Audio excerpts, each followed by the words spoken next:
Assalamualaikum warahmatullahi wabarakatuh. Terima kasih telah kembali lagi ke channel ini bersama saya Septia Dwi Wardaniah di Septia Wiwi Channel.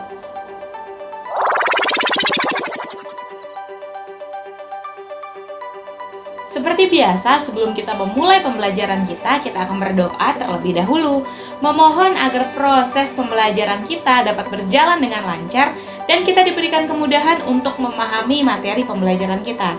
Yuk berdoa terlebih dahulu.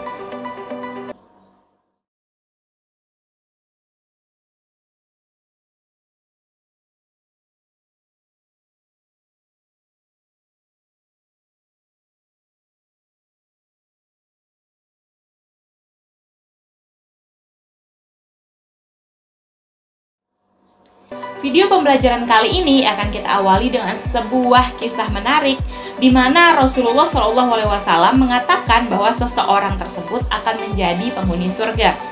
Siapakah dia? Amalan apa sajakah yang dia lakukan sehingga dikatakan sebagai penghuni surga? Check it out. Dari Anas bin Malik. Pada suatu hari, Rasulullah SAW bersama para sahabat sedang berbincang-bincang di Masjid Nabawi. Lalu tiba-tiba Rasulullah SAW bersabda, "Sebentar lagi seorang penghuni surga akan masuk kemari." Semua mata para sahabat langsung tertuju ke pintu masjid. Mereka memikirkan, siapa kira-kira penghuni surga yang dimaksud oleh Rasulullah. Beberapa saat kemudian, seorang pria memasuki Masjid Nabawi dengan wajah yang masih basah oleh air wudhu. Para sahabat memikirkan apa kira-kira amalan yang dilakukan oleh pria ini sehingga dikatakan oleh Rasulullah SAW sebagai seorang penghuni surga. Keesokan harinya, peristiwa ini terulang lagi. Dan pada hari ketiga, peristiwa ini pun masih terulang lagi. Abdullah, putra gubernur pertama di Mesir, Amr bin Al-Ash, tidak dapat menahan rasa penasarannya, sehingga ia pun mendatangi pria tersebut dan bertanya, "Wahai saudaraku, bolehkah aku menginap di rumahmu selama 3 hari?" Tentu saja, jawab pria tersebut yang ternyata adalah seorang Ansor yang bernama Sa'ad bin Amr bin Al-Ash. Setelah memperhatikan, mencermati, bahkan mengintip si penghuni surga, ternyata tidak ada amalan-amalan istimewa yang ia lakukan. Tidak ada ibadah khusus, tidak ada sholat malam, tidak ada puasa sunnah. Ia bahkan tidur nyenyak hingga sesaat sebelum fajar. Memang sesekali ia menyebut nama Allah SWT ketika ia sedang berbaring, tapi hanya sekejap saja. Dan ia terus melanjutkan tidur nyenyaknya di malam hari. Pada siang hari, si penghuni surga bekerja dengan tekun, sama seperti orang-orang lainnya.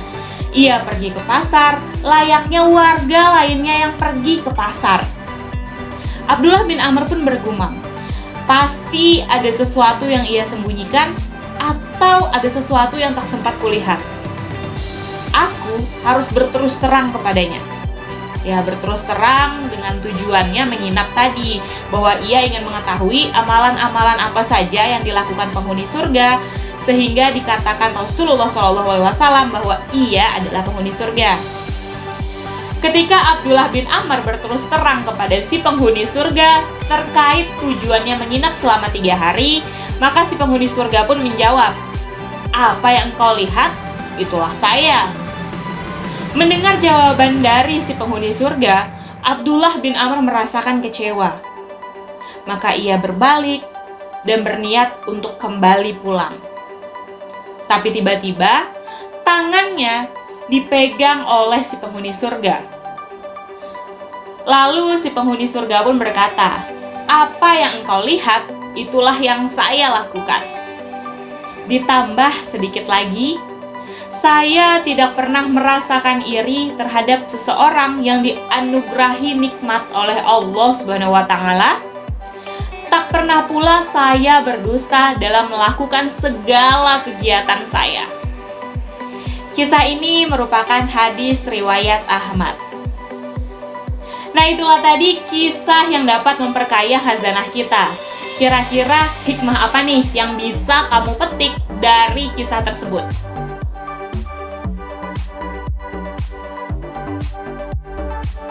Kisah tadi menceritakan seseorang yang amalannya biasa-biasa saja. Tidak ada amalan yang sangat istimewa. Tapi dia dikatakan sebagai penghuni surga. Karena apa? Ya karena apa adanya dia, itulah yang membawanya menuju surga. Dia menampilkan apa yang memang dirinya. Dia tidak mencari muka di hadapan orang lain. Dia menjalani segala hal yang memang telah menjadi kewajibannya dengan tekun dan tanpa mengeluh. Dia selalu mengingat Allah Subhanahu wa Ta'ala di setiap langkah kehidupannya. Dia tidak memendam rasa iri terhadap anugerah orang lain. Dia jujur dengan keadaan dirinya, tidak mengada-ngada. Dan dalam setiap kegiatannya, dia tidak pernah berdusta. Lihatlah betapa besar manfaat perilaku jujur. Hadiahnya tidak hanya di dunia, tapi kita juga dijanjikan surga. Masya Allah. Nah, sekarang coba kita lihat kehidupan di sekitar kita. Lihat ke dalam diri kita sendiri. Apakah kita termasuk orang-orang yang jujur? Apakah sebagai siswa kita tidak menyontek? Apakah ketika kita melakukan sebuah kesalahan, kita akan mengatakan sebenarnya? Atau kita mencari-cari alasan agar tidak dinyatakan sebagai pihak yang bersalah? Dewasa ini, kalau kita lagi mencari orang pintar, banyak. Kita tidak kesulitan. Ya karena orang pintar memang banyak. Tapi kita akan mengalami kesulitan ketika kita mencari orang jujur. Susah ditemukan. Sepakat nggak? Pernah dengar kan sebuah kalimat, bangsa kita tidak kekurangan orang pintar, tapi kita kekurangan orang yang jujur. Dibilang tidak ada orang yang jujur, ya juga tidak. Masih banyak kok manusia-manusia yang jujur. Tapi mungkin kejujuran mereka ini tidak terlalu mencolok. Karena kita sibuk dibutakan oleh perilaku-perilaku dusta. Siswa yang berani menyampaikan kebenaran-kebenaran, siswa yang selalu jujur dalam tindakannya, tentu akan disenangi, disayangi, dan dipercaya oleh guru-gurunya. Dan teman-temannya pun akan mempercayai dan menghormatinya. Ya, mungkin memang akan ada pihak yang tidak menyukainya karena kejujurannya tersebut. Tapi, bukankah Rasulullah SAW yang membawa ajaran Islam dengan lemah lembut pun masih saja dibenci oleh orang-orang kafir? Tenang, karena di dunia ini akan selalu terjadi pro dan kontra. Sebaik apapun kita, sejujur apapun kita, setidak mengganggu apapun kita, akan selalu ada orang-orang yang tidak menyukai kita. It's okay. Jadi tetaplah fokus menjalani hari-harimu dengan tuntunan Islam. Jangan biarkan hidupmu belok ke arah yang salah hanya demi memuaskan orang lain. Tetaplah berada di jalan yang lurus. Jujur itu emang gak mudah. Berani mengatakan kebenaran meskipun pahit memang tidak dapat dikatakan sebagai hal yang gampang.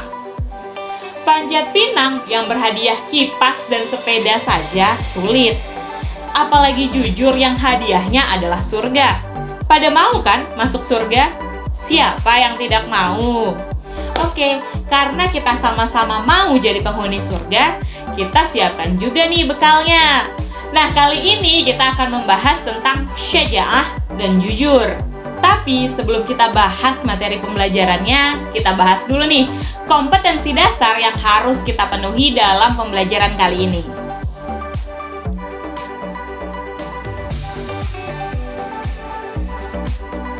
Kompetensi dasar terkait sikap spiritual 1.5. Meyakini bahwa Islam mengharuskan umatnya untuk memiliki sifat syaja'ah, berani membela kebenaran dalam mewujudkan kejujuran. Kompetensi dasar terkait sikap sosial 2.5. Menunjukkan sikap syaja'ah, berani membela kebenaran dalam mewujudkan kejujuran. Kompetensi dasar terkait pengetahuan 3.1. Menganalisis makna syaja'ah, berani membela kebenaran dalam kehidupan sehari-hari. Kompetensi dasar terkait keterampilan. 4.5 menyajikan kaitan antara syaja'ah, berani membela kebenaran, dengan upaya mewujudkan kejujuran dalam kehidupan sehari-hari. Oke, itulah tadi kompetensi dasar yang harus kita penuhi. Lalu, apa sih tujuan kita mempelajari materi ini?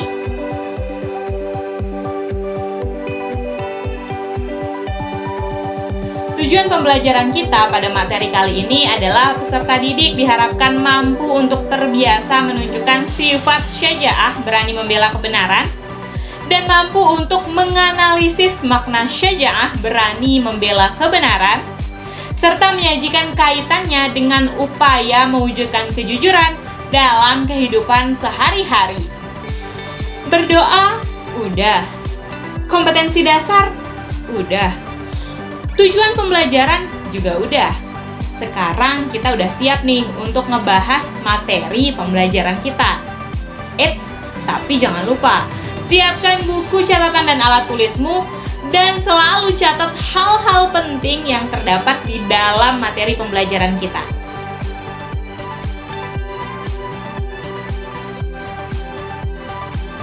Sebagai orang yang beriman dan bertakwa kepada Allah Subhanahu wa Ta'ala, kita diperintahkan untuk tidak menjadi seorang yang penakut ataupun pengecut. Orang yang penakut dan pengecut biasanya akan mudah gagal dan kalah dalam berbagai macam hal. Mau melakukan A, dia takut. Mau melakukan B, dia juga takut. Mau melakukan C pun, dia takut juga. Akhirnya, dia tidak melakukan apapun. Dia menjadi seseorang yang pengecut yang tidak berani melakukan apa-apa. Hingga pada akhirnya, dia selalu mudah dikalahkan dalam hal apapun dan selalu gagal dalam melakukan berbagai macam hal. Keberanian merupakan tuntutan dari keimanan. Ketika kita beriman, kita harus berani menghadapi berbagai macam rintangan di dalam kehidupan kita.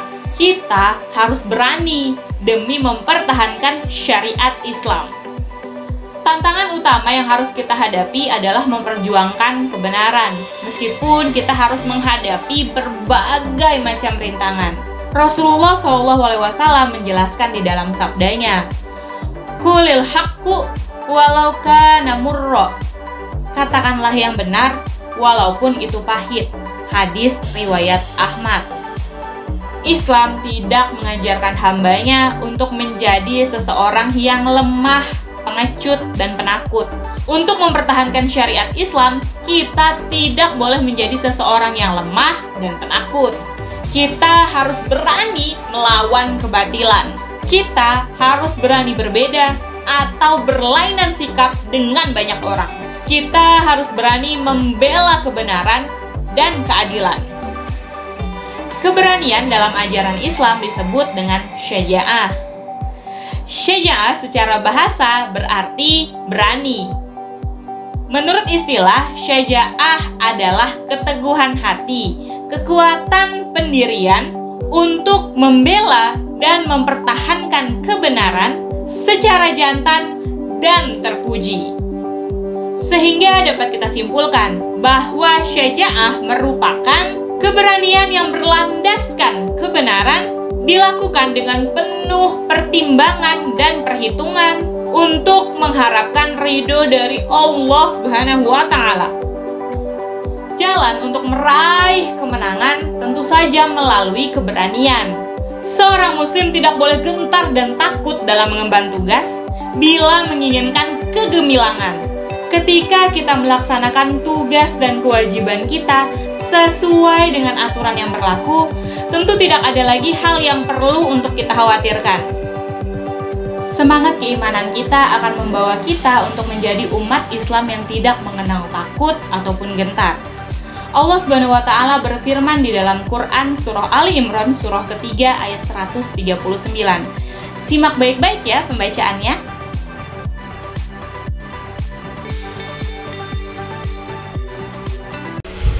Bismillahirrahmanirrahim. Wala tahinu wala tahzanu wa antumul a'launa in kuntum mu'minin. Dengan menyebut nama Allah yang Maha Pengasih lagi Maha Penyayang. Janganlah kamu bersikap lemah dan janganlah pula kamu bersedih hati. Padahal kamulah orang-orang yang paling tinggi derajatnya jika kamu orang-orang yang beriman. Quran Surah Ali Imran, Surah ketiga ayat 139. Sekarang giliran kamu untuk membacakan kembali Quran Surah Ali Imran, Surah ketiga ayat 139. Silahkan.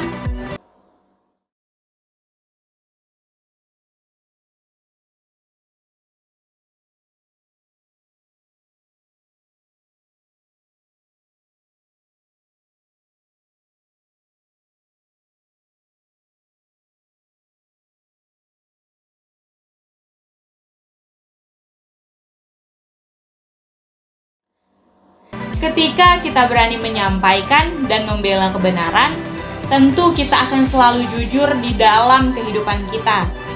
Apakah jujur menjadi bagian dari hidupmu?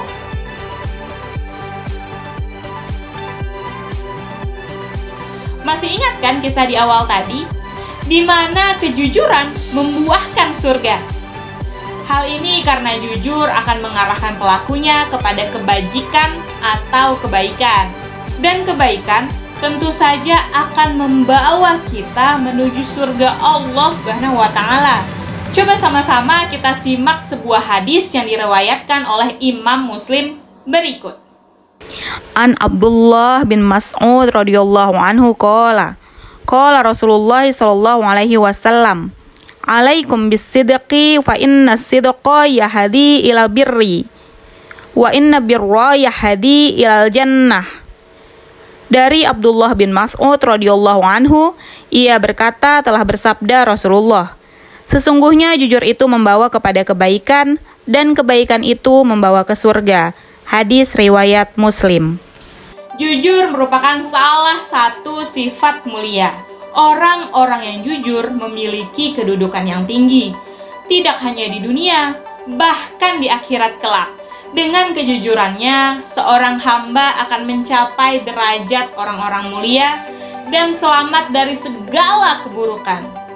Dalam kehidupan dunia, orang yang jujur akan dipermudah dalam hal memperoleh rezeki dan kemudahan dalam urusan-urusan lainnya. Dapat kita lihat pada kisah Rasulullah SAW yang diberikan kepercayaan oleh Siti Khadijah untuk membawa barang dagangannya. Selama berdagang, Rasulullah SAW selalu jujur terkait kondisi barang yang ia jual. Kejujurannya ini menyebabkan para pembeli menjadi percaya kepada Rasulullah SAW, sehingga barang dagangannya pun dapat dengan mudah terjual habis. Dan Rasulullah pun mendapatkan keuntungan yang sangat besar. Sebaliknya, orang yang tidak jujur, suka berbohong, suka berdusta, akan mengalami kesulitan dalam mencari rezeki, serta kesulitan dalam urusan-urusan lainnya. Kebohongan itu bagaikan bola salju, semakin lama akan semakin besar. Kebohongan yang satu akan ditutupi oleh kebohongan-kebohongan lainnya, lalu berbohong lagi, dan terus berbohong demi menutupi kebohongan-kebohongan sebelumnya. Orang yang jujur akan dipercaya, sedangkan orang yang berdusta tidak akan dipercaya. Jujur akan membuat hati menjadi tenang. Sebaliknya, berdusta akan membuat hati menjadi was-was, khawatir kebohongannya akan terbongkar. Anak yang berbohong kepada orang tuanya, meminta uang untuk membeli buku pelajaran, tapi ternyata uangnya digunakan untuk top up games, tentu akan menjadi was-was, khawatir jika kebohongannya tersebut akan diketahui oleh orang tuanya. Ketika ketahuan oleh orang tuanya, maka runtuhlah rasa percaya kedua orang tuanya terhadap dirinya. Siswa yang menyontek ketika ujian tentu khawatir akan ketahuan oleh gurunya. Ketika ketahuan, rugilah ia, akan mendapatkan nilai yang buruk dan tentu saja tidak akan dipercaya oleh gurunya. Menurut tempatnya, jujur dapat kita golongkan menjadi 3. Apa saja itu? Yuk langsung aja kita bahas.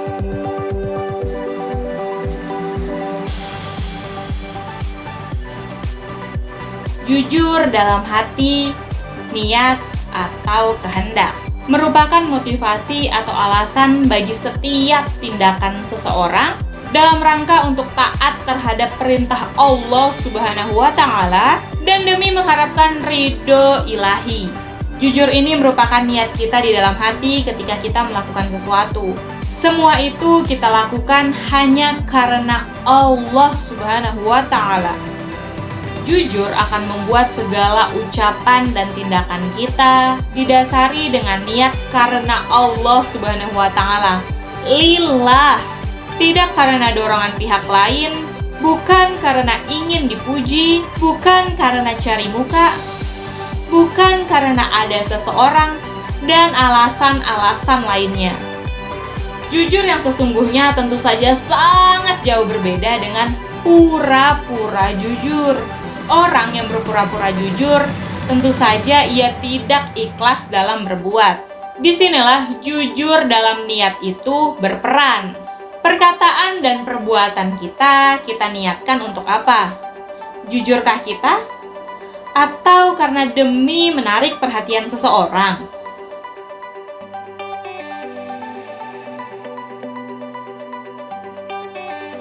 Jujur yang kedua adalah jujur dalam perkataan atau ucapan.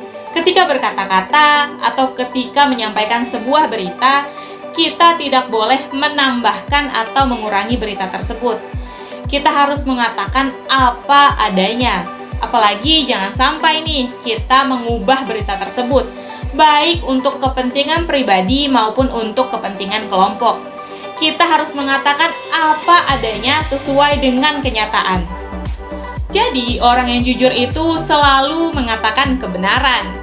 Jika menerima sebuah berita yang tidak meyakinkan apakah berita ini benar atau berita ini hanya hoax belaka, maka kita harus tabayun terlebih dahulu. Kita cek kembali kebenaran berita tersebut. Jangan sampai kita menyebarkan berita yang merupakan fitnah yang berujung merugikan orang lain atau merugikan diri sendiri. Setiap hamba diperintahkan untuk menjaga lisannya, yaitu untuk berkata hal-hal yang jujur, dan dianjurkan untuk menghindari kata-kata sindiran, karena hal tersebut sepadan dengan sebuah kebohongan. Benar atau jujur dalam ucapan merupakan jenis kejujuran yang paling tampak dan terang di antara macam-macam kejujuran lainnya. Tapi demi kemaslahatan yang dibenarkan oleh syariat, ada beberapa kondisi di mana kita diperkenankan untuk tidak menyampaikan kebenaran.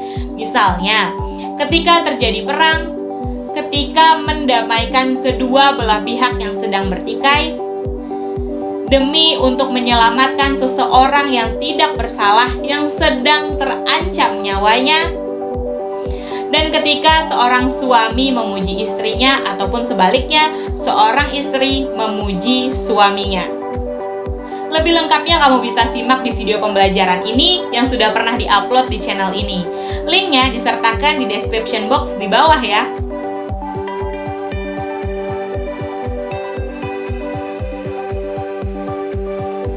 Jujur yang ketiga adalah jujur dalam perbuatan atau tindakan. Jujur ini adalah jujur yang sesuai antara lahiriah dan batiniah, sehingga tidak ada perbedaan antara amal batin dan amal lahirnya. Jujur ini juga berarti bahwa segala amal perbuatan yang kita lakukan selalu sesuai dengan tuntunan dalam syariat Islam. Kita melaksanakan tugas dan tanggung jawab kita dengan tekun dan ikhlas. Merealisasikan kejujuran, baik itu jujur dalam hati, jujur dalam lisan, maupun jujur dalam perbuatan, membutuhkan kesungguhan. Ada kalanya kehendak jujur ini menjadi lemah. Ada kalanya pula kehendak jujur ini menjadi kuat. Menjadi orang jujur memang tidak mudah. Tapi bukan berarti tidak mungkin. Jujur memang tidak mudah untuk dijadikan kebiasaan. Apalagi dibandingkan dengan kemudahan mengolah mie instan yang katanya instan tapi tetap saja membutuhkan proses-proses. Apalagi jujur yang membawa kita menuju surga. Apalagi kejujuran yang membawa kita menuju surga. Tentu saja membutuhkan proses dan usaha untuk tetap istiqomah dalam syaja'ah dan kejujuran. Oke, itulah tadi rangkaian pembahasan kita terkait pentingnya syaja'ah dan pentingnya jujur. Pada video selanjutnya kita akan membahas kenapa kita harus jujur dan hikmah apa yang akan kita peroleh ketika kita berlaku jujur. Jika ada pertanyaan, kamu boleh tuliskan di kolom komentar di bawah. Jika ada kritik dan saran juga boleh kamu tuliskan di kolom komentar di bawah. Jangan lupa untuk like video ini dan share ke teman-temanmu. Jangan lupa pula untuk subscribe channel ini dan klik icon loncengnya agar kamu tahu ketika ada video baru yang diupload melalui channel ini. Kamu juga bisa follow Instagram dan Twitter saya di @septiawiwi. Mohon maaf apabila terdapat kekurangan dan kesalahan di dalam video ini. Semoga bermanfaat. Terima kasih. Sampai jumpa. Wabillahi taufiq wal hidayah. Wassalamualaikum warahmatullahi wabarakatuh.